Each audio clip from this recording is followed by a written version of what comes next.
Hello, I'm Eugene, and this is my film show.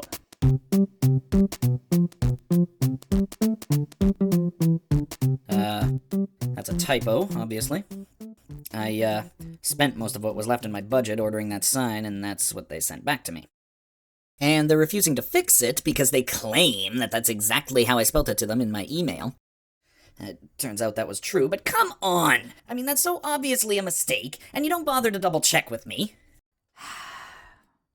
And I had to go ahead with filming because I only have my production assistant here for what? 2 hours? 3 hours? 2 hours? Yeah. So, gonna have to press on like this for the time being. But enough about my shitty day. What do you say we kick back and watch Sean Penn have a shitty day in Oliver Stone's 1997 movie, U-Turn.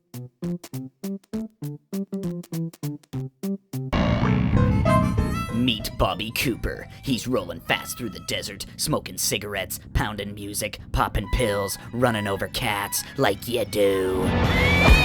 Suddenly, his radiator hose explodes, but he's able to make it to the nearest town of Superior, Arizona. Getting into town was easy, but he's gonna have a hell of a time trying to escape. So after 10 years of critical and commercial acclaim, a few financial failures, and some pretty big controversies concerning historical accuracy and depictions of violence, Oliver Stone's plan at that point was to make a much simpler film. Low budget, make a little profit, and get back on track, especially after Nixon performed very poorly at the box office. Future Academy Award winner John Ridley wrote the screenplay, adapting his own unpublished novel, Stray Dogs. Production began in November of 1996 in the actual town of Superior, Arizona. It proved to be a much harder shoot than anticipated, and the finished film would go on to be a tremendous box office flop.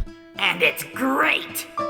Sean Penn plays Bobby, a deadbeat gambler with a bag full of cash, a gun in his belt, and 2 fingers missing off his left hand. His first encounter is with a guy named Daryl, an auto mechanic played by Billy Bob Thornton, who is almost unrecognizable here. What happened to your hand, anyhow?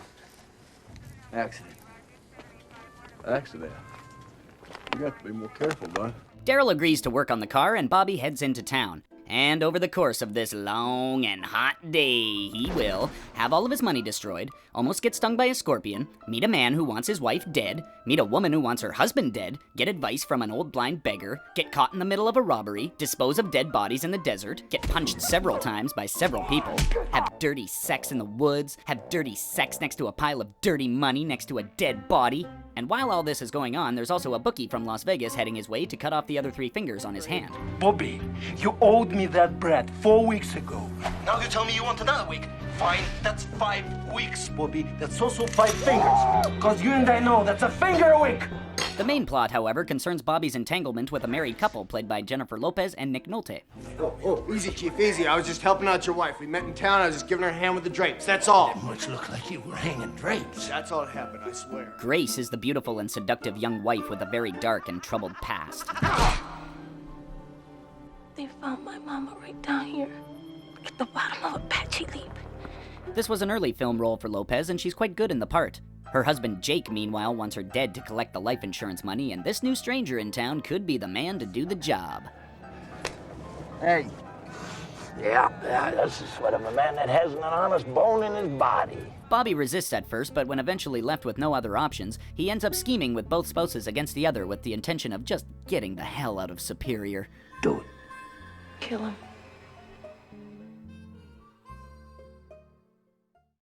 There are a few side quests along the way, and they supply a lot of the film's humor. Whoa, we lost the background.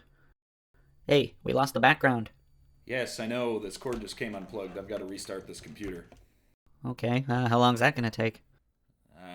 5 minutes. Okay, shall we cut? Let's just cut. Well, I can't reach the camera from back here. Oh, Jesus Christ! There are a few side quests along the way, and they supply a lot of the film's humor, one of which is Bobby's multiple attempts to convince Daryl to give him his car back even though he has no money, and the price keeps rising. How much? Well, 150. To replace a goddamn radiator hose? A goddamn radiator hose in a 1964 and a half Mustang. You owe me $200. This morning you said it was gonna run me $150 for the hose. The film's funniest moments involve Bobby's repeated run-ins with the town's local badass douchebag Toby Tucker and his doe-eyed girlfriend Jenny. They're played by Joaquin Phoenix and Claire Danes. You're too late, Toby. We're gonna get in his fancy car and ride off and leave you behind. What the hell are you talking about? What's your name, anyway? The name's Toby N. Tucker. People around here call me TNT. Bobby also runs across the town sheriff a number of times, and Virgil don't quite like the looks of him, and he's played by Powers Booth. Now old Jake is out looking for his young wife. And then you show up. Another colorful character he meets is an old blind Native American war vet who begs on the street and dishes out wisdom to whoever passes by, and he's played by the great Indian actor John Voight. You gotta ask yourself, is it worth it? 'Cause the day comes, the Earthmaker's gonna come down and look right in your fucking heart, and then you better know what it is you're doing. The rest of the supporting cast is filled out with a few more familiar faces like Julie Haggerty, Bo Hopkins, Laurie Metcalf, Brent Briscoe, Blink and You'll Miss Her, Liv Tyler. They're small parts, but they really help fill out the background and breathe life into this bizarre little town. God! I'm sorry. Well, you know. So where does all this lead? I won't spoil any of the big revelations in the final act, but naturally the film ends out in the desert with vultures circling overhead. U-Turn was shot on a color reversal film stock, which gives the movie a surreal look with deep saturated primary colors and intensifies the harsh desert sunlight. It was also the 11th and final collaboration between Oliver Stone and cinematographer Robert Richardson. Stone described their working relationship like that of a marriage or a big brother, little brother kind of dynamic. Richardson would receive his first Academy Award for his work on Stone's film JFK, and they would work together 3 more times before U-Turn. But it was a combination of extensive exterior work in brutally hot conditions, difficult locations that kept pushing the schedule back, and just the fact that they'd worked together so much surely put a lot of extra pressure on their already strained relationship. Richardson would go on to be a frequent collaborator with Quentin Tarantino and Martin Scorsese, where he would snag 2 more Oscars for himself. And then, wrapping everything up with a beautiful bow on top, is the musical score by the legend, the maestro, Ennio Morricone, who's best known for his countless spaghetti western film scores in the 60s and 70s, with the good, the bad, and the ugly perhaps being the most well-known. But I think this might just be my favorite score of his. There is a soundtrack album, but it frustratingly doesn't have all the music written for the film. If you can get your hands on the very limited Twilight Time Blu-ray edition of U-Turn, there is an isolated music track as a bonus feature. That was beautiful. Do you have to call me that? I don't know. Morricone passed away in July of 2020 at the age of 91. TriStar Pictures released the film in October of 1997, but marketing it was tricky. All he wanted was to get from here to there. The film's trailer sold it as kind of a comedic thriller of sorts, and there are those elements for sure, but it could also be considered a western, a melodrama, a neo-noir. It doesn't fit into a nice little box. Sean Penn. Is everybody crazy in this crazy town? Jennifer Lopez. Tighter, I won't break. Nick Nolte. Man who's got no ethics is a free man. Audiences didn't quite know what to expect, and they just mostly stayed away. And audiences that turned up to the theaters expecting a rollicking comedy would no doubt be put off by some of the incredibly unsettling subject matter. I'm just like Dynamite Boy, and when I go off, somebody gets hurt. Fine. The critical reaction was a bit chilly, but not entirely negative. The performances, music, and visuals were singled out for praise.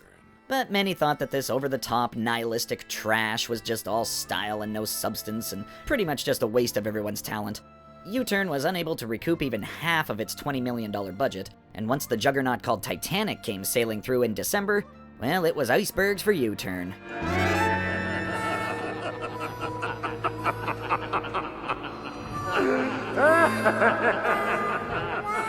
Oliver Stone looks back on it and says it's a twisted movie, the darkest I ever made.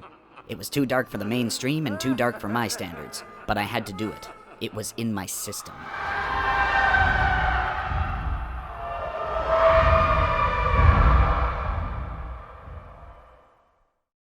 U-Turn! Check it out today. I'm Eugene, and this is my film show. That's a typo.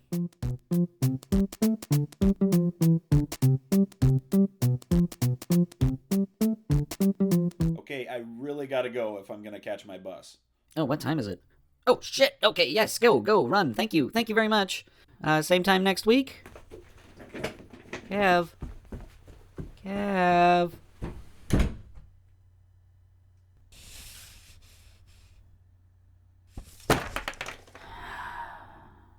shitty, shitty day.